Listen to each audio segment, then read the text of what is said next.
dalam segmen ini kita libatkan mahasiswa untuk bertanya langsung kepada narasumber kami. Silahkan. Oke, baik, terima kasih banyak untuk para narasumber yang luar biasa untuk materi kita malam hari ini. Iya.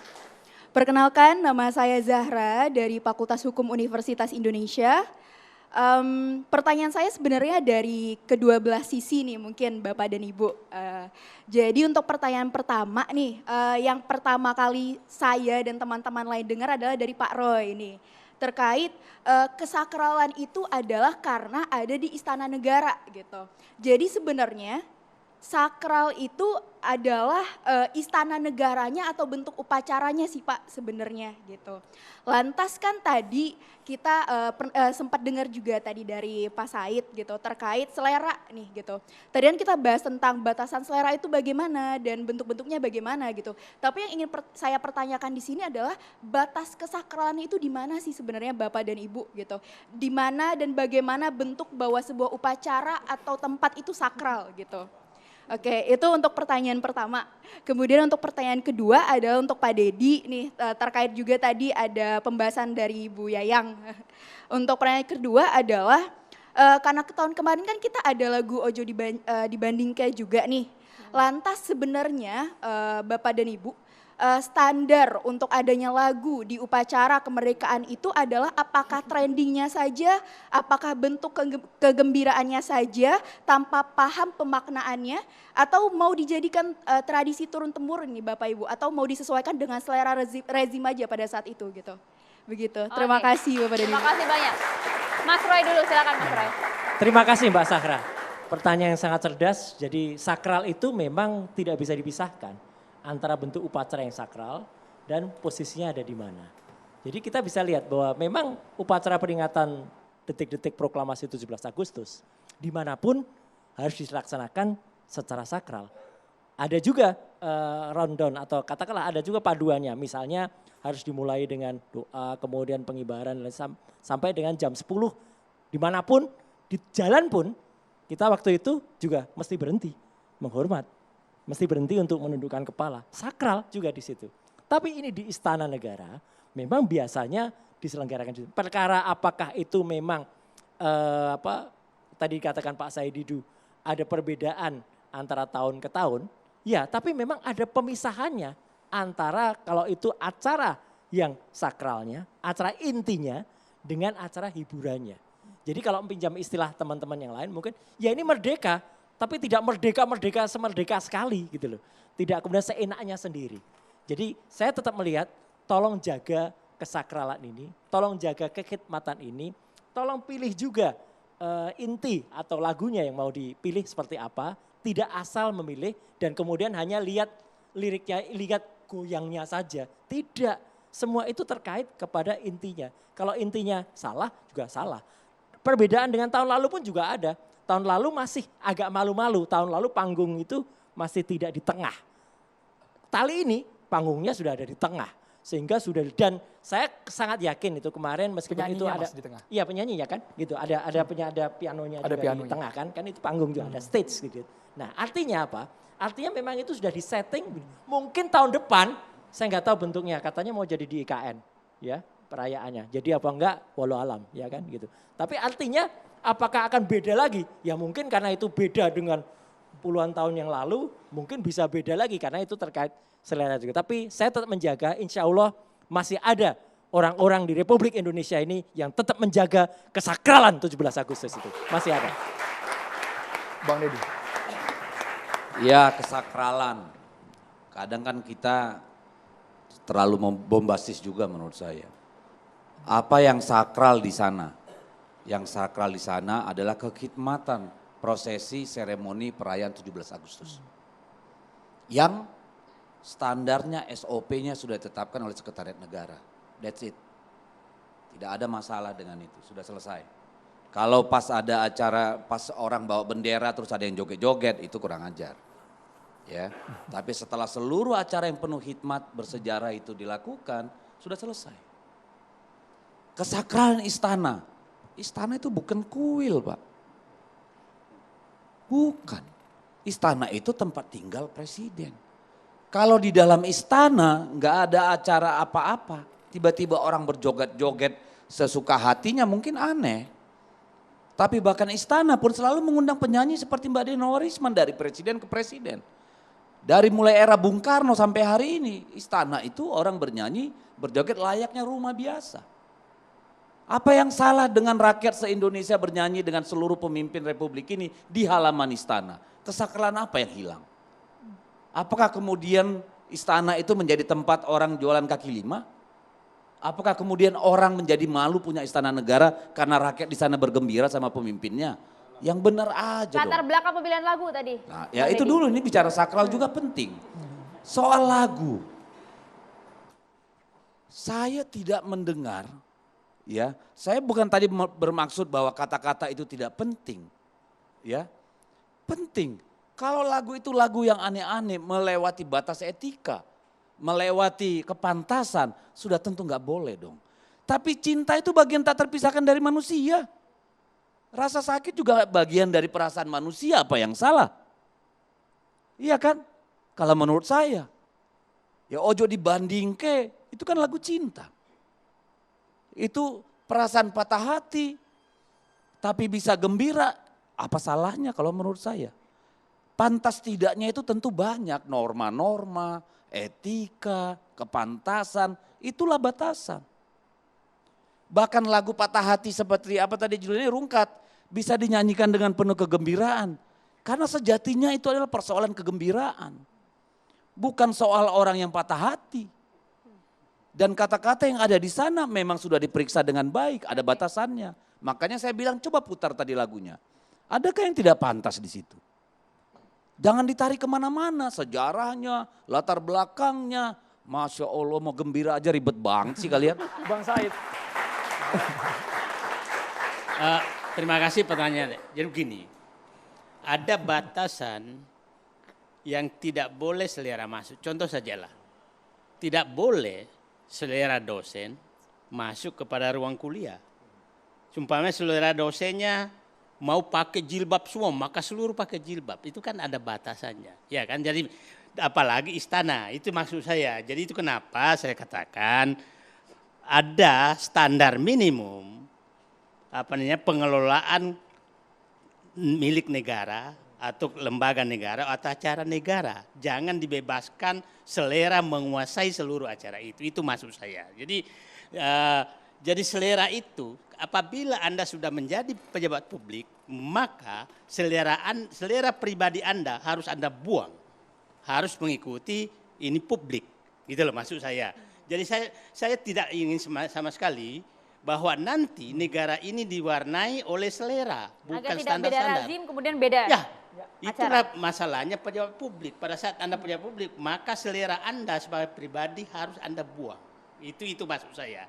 Jadi saya tidak memperdapatkan ini karena selama tidak melanggar, tapi jangan sampai nanti standar-standar kenegaraan hilang karena terhapus oleh selera. Gitu aja. Makasih. Bunda Yayang. Saya rasa ini bukan masalah selera ya. Apalagi kalau mau ditujukan kepada seleranya presiden. Kalau kenal presiden seleranya rock gitu kan. Nah, yang metal. Nah yang ini adalah memang dangdut yang adalah lagu rakyat Indonesia.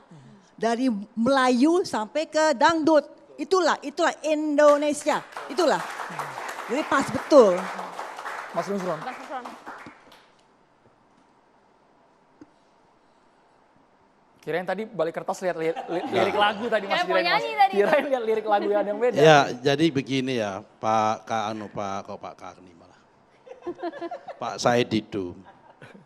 Di dalam pengelolaan negara itu, kalau mengambil kebijakan tidak boleh memang pakai selera. Tapi kalau penampilan tidak bisa lepas dengan selera. Milih baju itu selera. Apa seorang presiden harus pakai batik atau pakai jas atau pakai baju putih, itu selera. Apa kemudian kalau tiba-tiba presiden pakai sarung dianggap dia tidak presiden? Atau dia tidak sakral?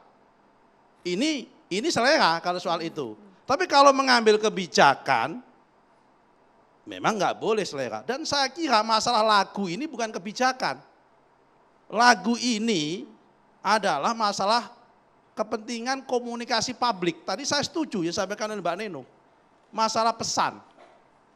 Nah, di dalam lagu itu selain ada unsur kata-kata, tadi kata-kata cinta, putus cinta, dimensi kemanusiaan, ada nada. Dan nada lagu ini adalah nada tentang kegembiraan. Nah, pesan itu yang disampaikan pada publik seantara Indonesia, ini loh saat Indonesia kita hari ini bergembira menikmati 78 tahun merdeka.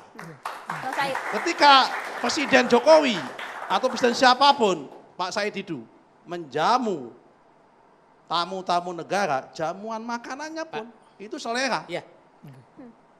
Pak Nusron, saya katakan tadi, kalau Said Didu ini jadi presiden, apakah pantas saya, karena kepribadian saya biasa celana pendek, menerima tamu dengan bercelana pendek? Enggak pantas. Itu maksudnya kesenangan pribadi kita harus buang di saat kita menjadi pengelola negara. Jangan karena senangnya pakai celana pendek menerima tamu negara pun celana pendek. Itu maksud saya. Jadi pada saat Anda bukan. Jadi tadi kan saya akan kepantasan, etika, fakta. Betul, betul. Itu saya katakan. Saya berharap seluruh pengelola negara pada saat menjadi pejabat negara buang sejauh-jauhnya masalah pribadi dan perbanyak sebagai pejabat negara. Baik. Itu Bunda Neno singkat. Ya? Bunda Neno Silakan singkat. Bunda Neno singkat.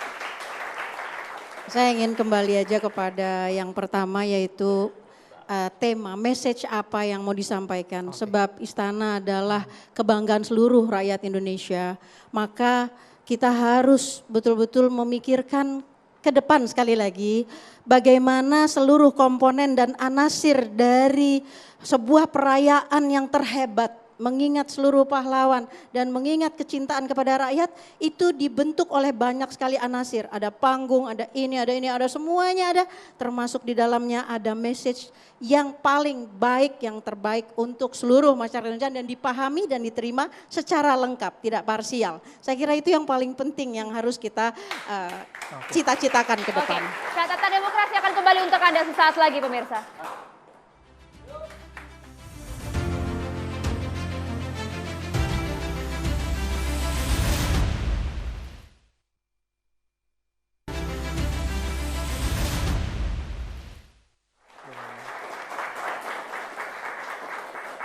Bahasan soal antara sakral tidak sakral karena adanya lagu rungkat tadi di istana, kita tinggalkan sejenak ya Maria. Nah itu dia, kita langsung coba minta pencerahan dari Ustadz Amir Faisal Fat. Silahkan Ustadz. Terima kasih Bang Andro, Mbak Maria, semua narasumber. Assalamualaikum warahmatullahi wabarakatuh.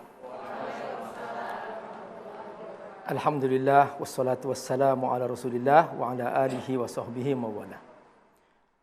Rasulullah SAW selalu mengingatkan sebuah unsur penting dalam jiwa kita yang disebut dengan hati nurani.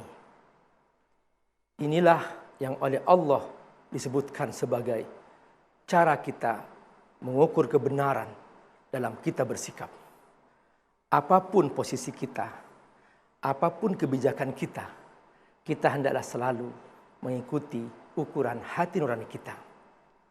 Nabi bersabda, istafti qalbaka. Hendaklah kamu minta nasihat kepada hati nuranimu.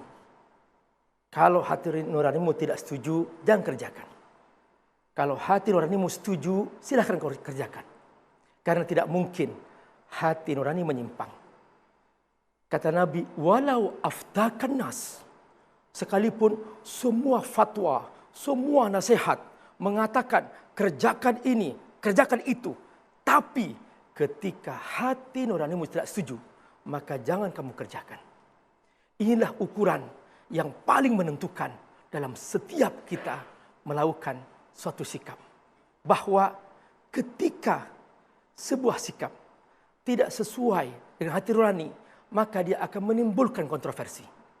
Disinilah pemirsa rahmatullah, Nabi memberikan sebuah penegasan bahwa ala inna fil jasadi mudghah.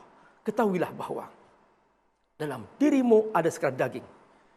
Idza saluhat saluhal jasadu kullu. Ketika sekerat daging itu baik, dia lembut, maka semua tubuhnya, cara berfikirnya, cara bersikapnya dia akan baik. Wa idza fasadat fasadat jasadu kullu. Tapi ketika hati nurani itu rusak dan dia tidak jujur, maka seluruh apa yang dia sampaikan, kebijakan, pemikiran akan rusak. Suatu hari Rasulullah SAW didatangi oleh salah seorang. Dia berkata, wahai Rasul, izinkan aku masuk Islam. Tapi izinkan aku berzina. Nabi berkata, kamu mau berzina? Iya. Kalau ada orang berzina dengan ibu kamu, kamu setuju? Tidak, aku bunuh orang itu. Berzina dengan putri kamu, aku bunuh orang itu.